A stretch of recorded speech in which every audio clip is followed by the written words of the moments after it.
శ్రీమాత్రే నమః. శ్రీ గురుభ్యో నమః.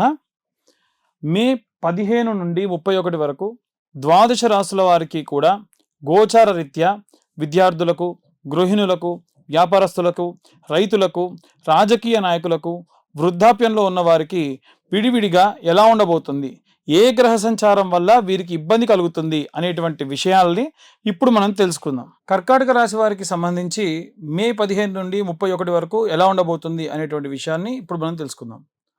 కర్కాటక రాశి వారికి సంబంధించి విద్యార్థులకు గ్రహగతులు అనుకూలంగా ఉన్నాయి. చదువుపై ఆసక్తి పెరుగుతుంది. అష్టమ స్థానంలో ఉన్నటువంటి ఈ యొక్క గ్రహ సంచారాల వల్ల కాస్త ఒత్తిడికి లోనయ్యే అవకాశం ఉంది. ప్రణాళికాబద్ధంగా చదివితే మంచి ఫలితాలు లాభిస్తాయి. అలాగే ప్రతిరోజు ఉదయం సరస్వతి దేవి యొక్క పఠనం, వాగ్దేవ్యై నమః అన్నటువంటి పఠనం చేయడం వల్ల, అలాగే హయగ్రీవ స్వామిని ఆరాధించడం వల్ల శుభకరం. ఉద్యోగస్తులకు సంబంధించిన విషయానికి వస్తే మీ యొక్క నైపుణ్యానికి గుర్తింపు లభిస్తుంది.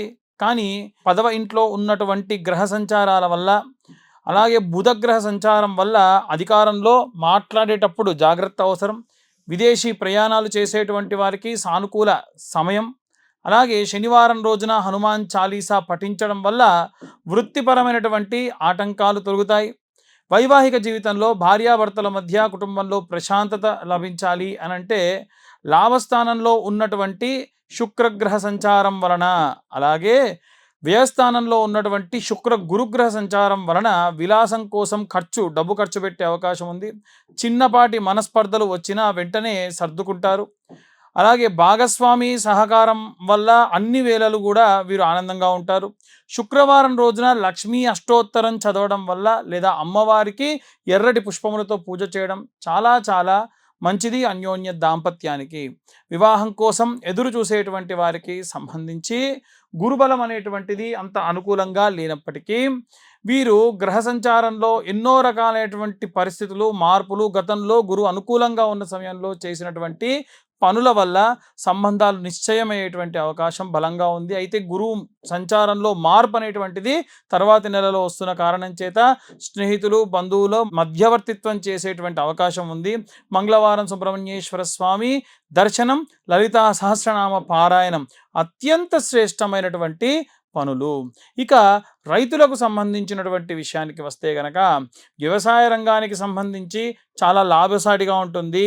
కొత్త వంగడాలు లేదా సాగు పద్ధతుల వల్ల ప్రయోజనం పొందే అవకాశం ఉంది.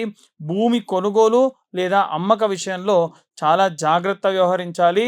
పశు పోషణ చేసేటువంటి వారికి కలిసి వస్తుంది. భూపుత్రుడైనటువంటి అంటే భౌముడైనటువంటి కుజుడి యొక్క అనుగ్రహం కోసం అంగారక స్తోత్రం అనేటువంటిది ఉంటుంది. ఈ యొక్క అంగారక స్తోత్రము చదవడం, పఠించడం మంచిది. ఎందుకు అనంటే ఈ యొక్క కర్కాటక రాశి వారికి సంబంధించి లాభస్థానంలో కుజుడు సంచారం చేస్తున్న కారణం చేత గృహిణులకు సంబంధించి ఇంట్లో శుభకార్యాలు జరగడం, వాటి పట్ల మంచి ఆసక్తి చూపుతారు. బంధుమిత్రులతో రాకతో ఇల్లంతా కూడా కోలాహలంగా ఉంటుంది. కాస్త రక్తపోటు లేదా ఉదర సంభావితమైనటువంటి దోషములు, ఇబ్బందులు వల్ల చిన్నపాటి ఆరోగ్య సమస్యలు రావచ్చు. విశ్రాంతి అవసరం. నిత్యం ఇంట్లో దీపారాధన చేయడం, లక్ష్మీదేవిని స్మరించడం వలన కుటుంబ సౌఖ్యం అనేటువంటిది కలుగుతుంది. రాజకీయ నాయకులు పరంగా చూసుకుంటే రాజకీయంగా మంచి పట్టు సాధిస్తారు. మీ యొక్క మాట తీరుపై ప్రజలు ఆకట్టుకునేటువంటి అవకాశం ఉంటుంది. అలాగే లాభస్థానమునందు సూర్యగ్రహ సంచారం వలన పదవి కోసం చేసే ప్రయత్నాలు ఫలిస్తాయి. అయితే ఇక్కడ మనకు 11వ స్థానంలో ఉన్న బుధాదిత్య యోగం వలన రహస్యంగా మీకు ఎవరైనా శత్రువులు మీ పట్ల ఉన్నా, మీ వెంటే ఉండి వెన్నుపోటు పొడిచేవాళ్ళ అట్టే మీరు తెలుసుకుంటారు. ఆదిత్య హృదయం పఠించడం వల్ల సమాజంలో కీర్తి ప్రతిష్టలు కూడా పెరుగుతాయి. మాస్ మీడియా, సినిమా రంగం, పేపర్ మీడియా, ప్రింట్ మీడియా వీటికి సంబంధించి మంచి సృజనాత్మకతకు తగినటువంటి ఫలితం కూడా లభిస్తుంది. కొత్త అవకాశాలు తలుపు తడతాయి. పబ్లిసిటీ మరియు సోషల్ మీడియా ద్వారా మంచి గుర్తింపు లభిస్తుంది. ఆర్థికంగా స్థిరత్వం కూడా పెరుగుతుంది. శుక్రుడి యొక్క అనుగ్రహం వలన, అంటే వ్యయస్థానంలో ఉన్నటువంటి శుక్రగ్రహ సంచారం వలన మహాలక్ష్మీదేవిని ఆరాధించడం మంచిది. అన్నపూర్ణాదేవి స్తోత్రం పఠించడం కూడా మంచిది.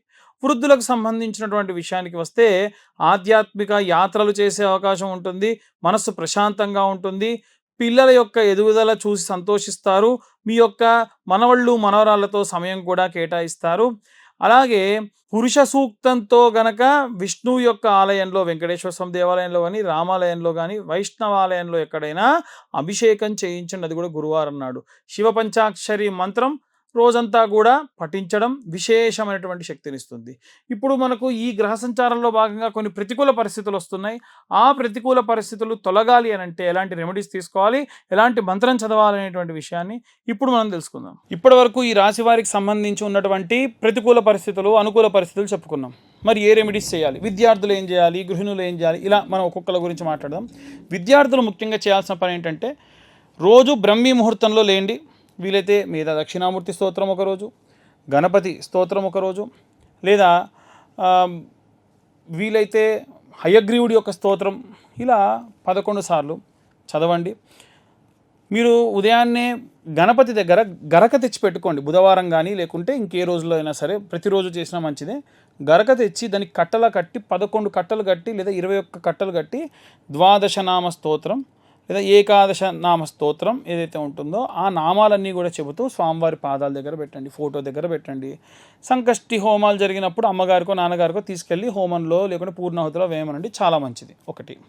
రెండోది, ఉద్యోగస్తులు ఎవరైతే ఉన్నారో ఉద్యోగస్తులు వీలైతే శనగల దండని దత్తాత్రేయ స్వామి దేవాలయంలో కానీ దక్షిణామూర్తి దేవాలయాల్లో ఆయన మెడలో వేయించండి. అది కూడా గురువారం నాడు.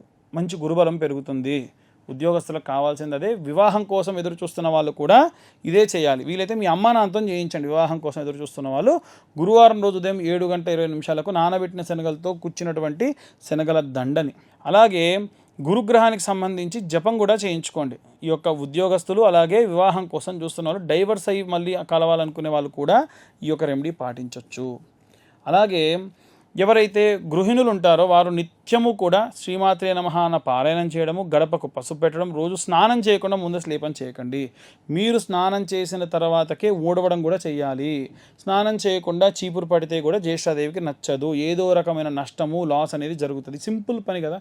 లేవగానే కాలకృత్యాలు తీర్చుకొని స్నానం చేసిన తర్వాతకే ఇల్లు ఊడవండి, లేకుంటే అస్సలు మంచిది కాదు. మళ్ళీ చాలాసార్లు చెప్పాను, ఇప్పుడు చెప్తున్నాం.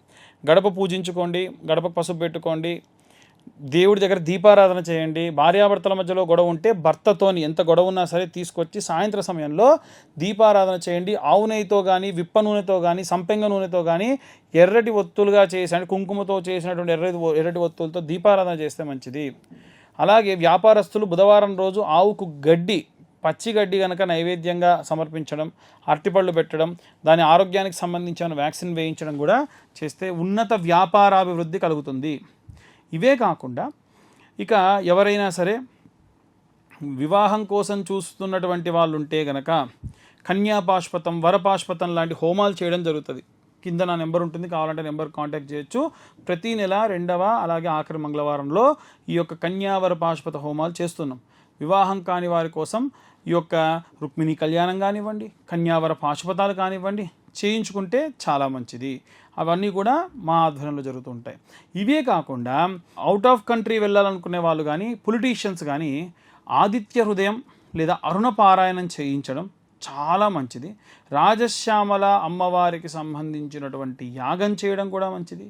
ఈ రాజశ్యామల అమ్మవారి యొక్క హోమానికి సంబంధించి పీతవర్ణం, గ్రీన్ కలర్ పంచ కట్టుకొని ఈ హోమాన్ని చేయించాలి. ఇవి కూడా ప్రతి నెల, అంటే ఒక్క రాజకీయ నాయకులకే కాకుండా ఫారిన్ కంట్రీకి వెళ్ళాలనుకున్న వాళ్ళకి, అధికరణ సిద్ధి రావాలనుకున్న వాళ్ళకి, ప్రమోషన్స్ రావాలనుకున్న వాళ్ళు కూడా ఈ హోమాలలో పాల్గొనవచ్చు. ఇవి కూడా ప్రతి నెల కూడా ఇవి కండక్ట్ చేసేటువంటి ఆలోచనలో ఉన్నాము. ఇలా మనకు ఉన్నటువంటి ఎన్నో రకాలైనటువంటి దోషభూయిష్టమైన పనులన్నీ కూడా మనం ఈ రెమెడీస్ ద్వారా తొలగించుకోవచ్చు. రైతులకు సంబంధించి, పొలాలకు సంబంధించి ఇబ్బంది పడుతున్న వాళ్ళు చాలామంది ఉన్నారు. సుబ్రహ్మణ్యేశ్వర స్వామికి కానీ, ఆంజనేయ స్వామికి కానీ అభిషేకం చేయించండి. ఆంజనేయ స్వామికి అభిషేకం చేసిన జలాన్ని కొంత తీసుకొని బాటిల్లో పెట్టుకోండి. సుబ్రహ్మణ్యేశ్వర స్వామి అంటే జంటనాగులు, రావి చెట్టు వేప చెట్టు కింద జంటనాగులు ప్రతిష్ఠించుంటారు కదా, అక్కడ మీరు అభిషేకం చేసి ఆ పాలు నీళ్లు పడ్డ మట్టి ఉంటుంది కదా, ఆ మట్టి తీసుకొని ఆంజనేయ స్వామికి అభిషేకం చేసిన నీళ్లు ఈ మట్టి మీ పొలంలో చల్లుకోండి. నైరుతి మూలలో నిమ్మకాయ కోసి పెట్టండి, గుమ్మడికాయ కొట్టి పెట్టండి. బలి కుంకుమ పసుపులు వేయకూడదు, కేవలం కోసి అలా పెట్టాలంతే. దానివల్ల పంటకు ఏమైనా సరే చెడు దృష్టి దోషం అన్నీ కూడా పోతాయి. ఒకవేళ మీకు చాలా పెద్దగా ఉందనుకోండి, దాన్ని విడివిడిగా భాగాలు ఎకరం భాగాలుగా చేసుకొని ప్రతి ఎకరానికి కూడా ఈ నిమ్మకాయ జస్ట్ ఒక నిమ్మకాయ కోసి పెట్టండి. అది మీరు ఏ వారమైనా చేయొచ్చు, సోమవారం నుండి ఆదివారం వరకు ఎప్పుడైనా చేయొచ్చు. ఈ వారం చేయాలి ఈ వారం చేయకూడదు అని ఏమీ లేదు, అలా చేయండి. దీనివల్ల రైతులందరూ కూడా మంచి అభివృద్ధి చెందుతారు, బాధపడకుండా ఉంటారు. అకాలంగా ఏమన్నా జరిగేటువంటి పనులని మీకు ముందే తెలుస్తూ ఉంటాయి. వృద్ధులు ఎవరైతే ఉంటారో వారందరికీ నేను పదే చెప్పాను, విష్ణు సహస్రనామ పారాయణం కానీ అలాగే వెంకటేశ్వర స్వామి యొక్క గోవింద నామాలు కానీ చదవడం మంచిది.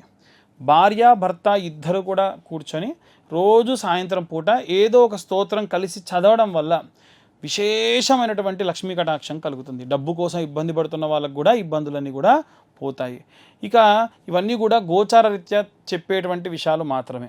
ఇన్ డీటెయిల్గా జాతకం కావాలనుకున్న వాళ్ళు మీ పేరు, మీ date of birth, time, place కింద ఉన్న నెంబర్కి వాట్సాప్ చేస్తే డీటెయిల్డ్గా 60-70 పేజీల్లో జాతకం మీకు చాలా విపులంగా ఇవ్వడం, తర్వాత డీటెయిల్గా దాని గురించి మాట్లాడడం కూడా జరుగుతుంది. సర్వే జనా సుఖినో భవంతు. స్వస్తి.